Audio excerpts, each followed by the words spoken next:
Ko. Vamos ser nia. Fresh wa. What do want for sawese? Obo bi agboya be wo do. Manage everything. We don't know to be sure. Oh, we want you. To manage what to do. Maru we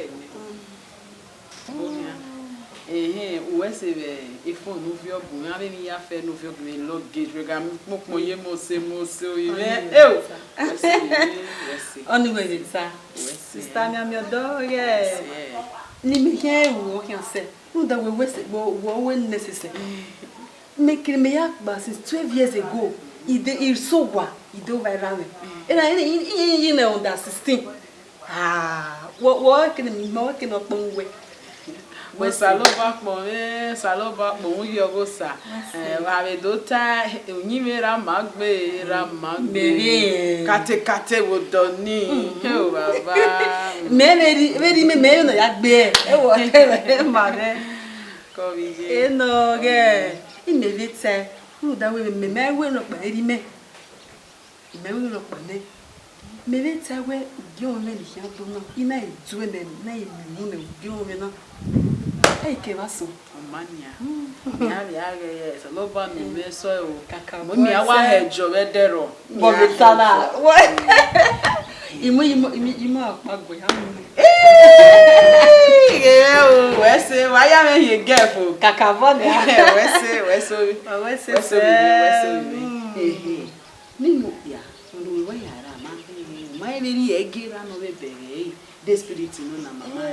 Abi ebomure damawo wiwe yi camera o mi ewori o gbe ani mi ari yere láti for this time mi ari ye lo pe ari ro da jo ye na gbe ni ke male o do ni me ke gbebe I me ke so ran le ade le ru de ma o na won pa do we no do we to production ye ki me yo ni me to me ni ari va ni we to bo me won sa ime na so e no mi ari yere ro da o gi e ma ikbe ke won ja fit di with awe awe good news na kakabo ya be popo ne baba tere ide de popo ijo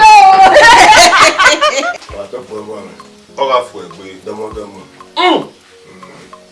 e ku me ya fe wa vai ororo wa no ibere o wa ma o yi po wa to me na we ni meje gbo wa ni patane so no for wa to Yama. Fu egbe. Ya yare. Egero ike to fiene o ike. O kana tale lugbe wo gwe. Egero ti wa ike. Na wa bi time ni. Mata. Ebi agbon ye, a le ru agbon. O wa. O wa ye lele. Okay na. Awe asiwo ya fe pa. Ami mi ya. Mami atiti mami boyo yi onu e ma o sa obo ihe aye ko yuki dollar son ona wari kwa yu ni awubo na ari eze be no kwa ni manara me ekenu ma wa mo la ni ebere o sa wa gbo iye bere be wa bere o si fo se be no so ige awuye no kwa ateka yi never ya ka no gbe sha ko da dilan ko ma die go menje o aha ma wa ya egeri na ha we rege o ze na we ma na mo boss to o yo teme no re no o bo ga ko die yo di anyo no refugee di o pole lere elle bon au dia je gay dadi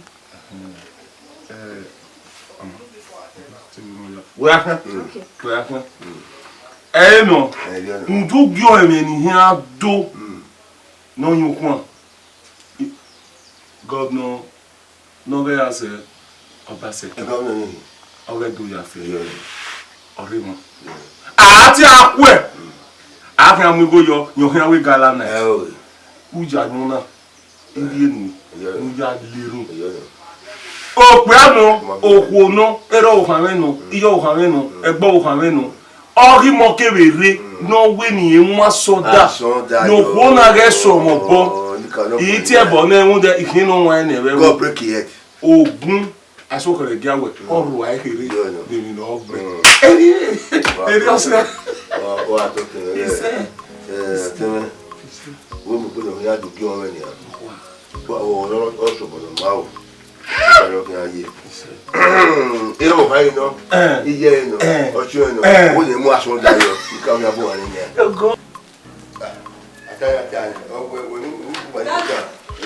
Oh, yeah, dear, like eh? Nego go would be yakba worry.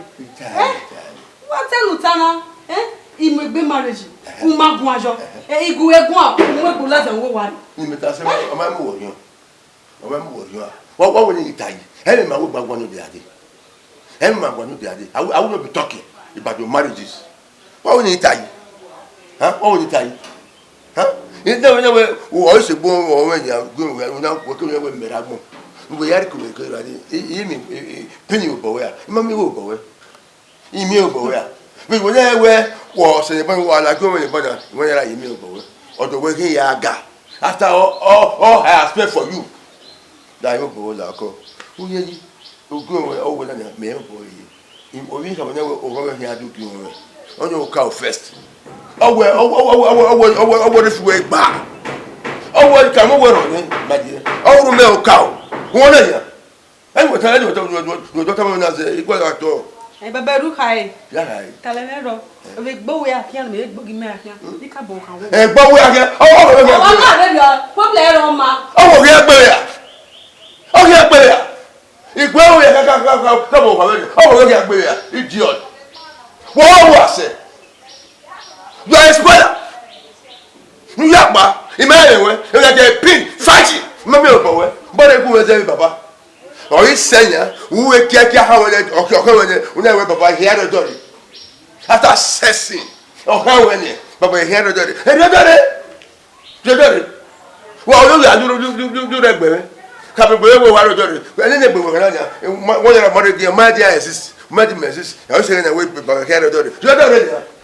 Go when you made it, baby. Pay him that day, pay. Mother get baby. Also go away, but Baba, yeah, you need to give away. Yate, go, idiot. I want all of cow. And they wait.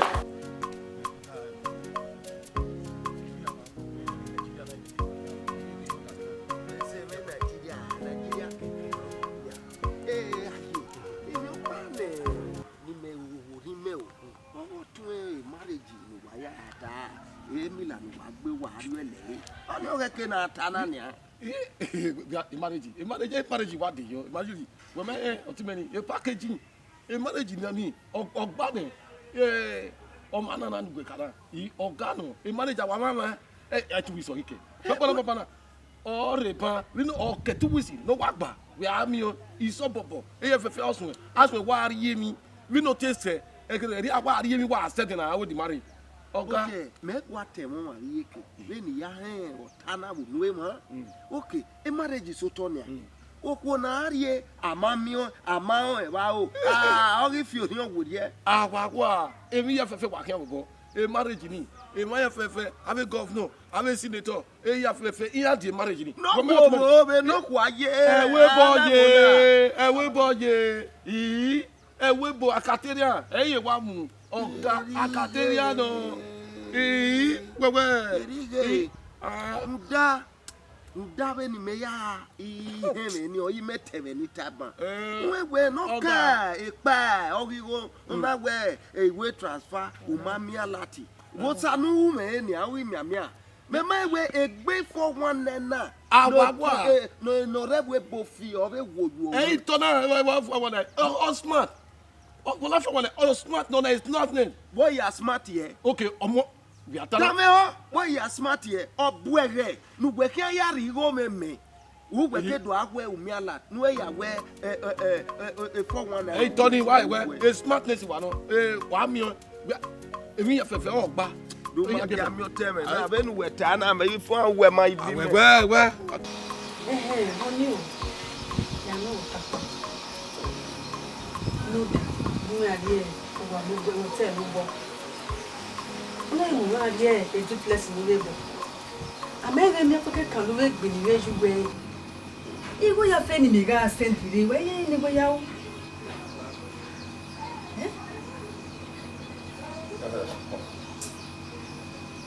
Every cool no. I won't find out when I saw me no. I was in one of our missing. Even when Mulajan, I'm away capture woman. Huh? We will go to Amulajan Wina. He begged anywhere. If you could sum you, Uniana Tunton, we are repeating. Who will be a guest as in boy, Imam go there, fine. The mini estate in Uwe Mieva, fine. Imam go there. Now we have to work out with the Nickman where you did, Nickman where you were. Huh? He may win him a last if not time away, he may work where I am aware. A position who way. Muwe na ya fe nuwe na gwale ni yiwe mukpa muwe na gwale ya kian o ewe nuwe do ga e okunoro wa owo hime ni meri ejo wa no ale no atome na ewe gba asiri opa aiko ayogo irini nege fian ogwe Honey, eti me yen supa at least ave mi opa nuwe gbe ni meji ni a me to me ka le ge oh wo nke ya anyi so ta emeki ru da ine keniri was I there na o ya me ya tama we ebe nu ta dan pa won tu oh no ma understand at least me we a do me ma ono do me ono ga me mo do wo do o ye me ga so okay ke no nye me asu davio no ukona no aya we ni po na ma fiti we me ba yi sokoto ma mo bo fiti we ni po na wo mo ka ma we rita urigori udomie copying umieki umiowa umiemi ni yigo yahu dove nu we gi gwa lo gbugbe yi na raya gu we gbon abi to Africa we gbe oni eti Africa ni at least o kekere we you understand me no dey even ni mo riere even go re ba even so wana even mi o ye na be asime emi me we Elusia emi me mi we ya kan we ya dey fine be ki iwe gbe Gloria am alawo da wa bi me ni ati iwe gbon ni yo me no dey fine ni ma wo gba ye ki me ga iri ebero ovi gbona imweri city me gbin ni me yo when ni ha na ah ma adi owa onwe no ro na fine so wa no ga o ima ewe no la mo boni mo wo to you kan ni we ni ko ma mo bo like e gbe nu we gba ta de na oni me ka mo we enye me bi man we are kete la bi oni me se me o bi su we when ni ga na no do akugwa o we ri o na o mo ga na chi we na we o ni a do bi o we na we Maria ti Maria do na me we ati awi obone e me chi we ba masi e me ha wi bro to no ha do go we ni wa ha obone na we awi obone na me pasi ni ya me o tele here we a marriage ugi o me ni mo organize mo ruwe uwe urigore o ma rigore o wi obo o ma wi obo o to bo me na oje ere se ya me say ya me we de egbowo ege ho we ra we wa se ya we ni ke o ti me no me go o we yan de gbe ya emi kere ni ma be mo wa be ya de gbe mu bai o na hu emi nu we ha te be ni ma he ya me ege ni ye ade melu imi awe emelu 500,000 ita me we 800,000 even me 200,000 300,000 we bani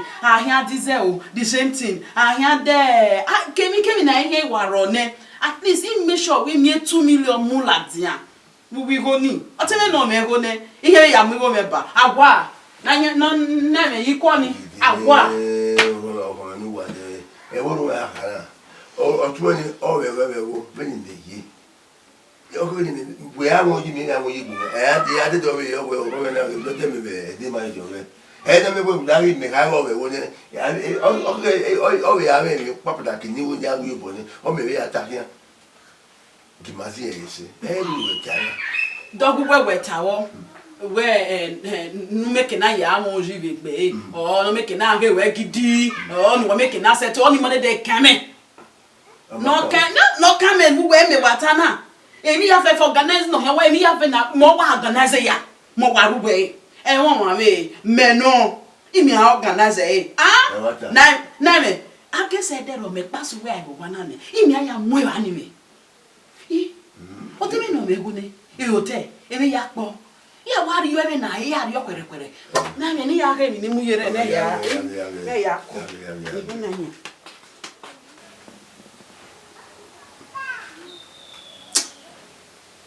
ehu eru e ya le ma de ti yi ebe ni ta ba o ta ni oro no re ahu enya we but me do ki o we wa wo pataki wa yu bo pa nu no ten is a questioning to me hey ya wo yo bo be ya ni yako I know what to do when you tap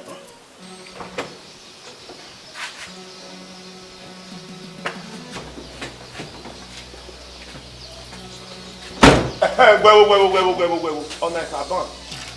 When you guy now, on a caban, on a caban, even when that you are for chopping.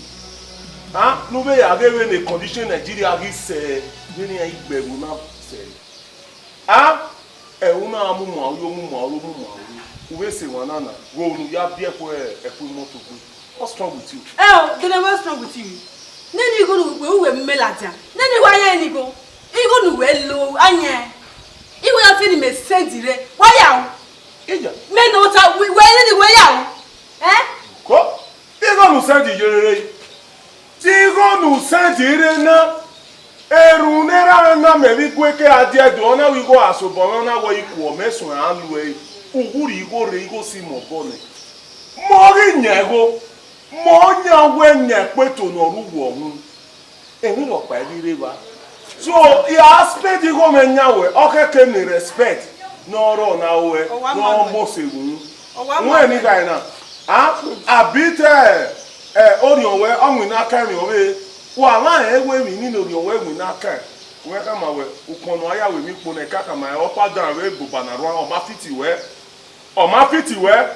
do e ba ni wa wari owe ji na abi owo do na ohun re na o kan we ani wa ti na ma ta leri oni mo jane o enu we ya ni le pe ya yi igo ya fe ni send gwe ni de go we ya mu mela dia e mo ya ni bo e ba nu we na ba e wa gwe na ba ku na ewe e ra me leru me bi gwe we kemi ya fe ni so bo mo wo me no akara me mi ya yi mo nya we mo nya ni igo so bi me ne mo hilu edu wo hun na won ni kai na o ga ba je ri o pe ni ya de ku pe mi pono aya we mi pono apadan we fun ko na lo ma fiti we na ya le ba ni wa kwa lo ko be won ni kai na mi ewe edian e me we mi ge won o de do bi kan me we mi ge akon me we mi ge ekelu kede wo do na owe wa ye beje muda ma ya yire ohun na o mu epe no aya ohun mesuta won ni ka ma we na ya o wa se be na ma ta be yo na yi sati won ni ka na po pa wo we lo na o se pa do aka wo wa ge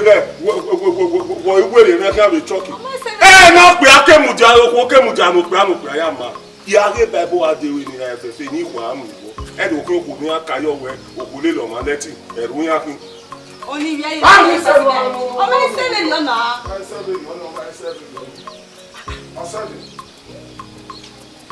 oni la mu ti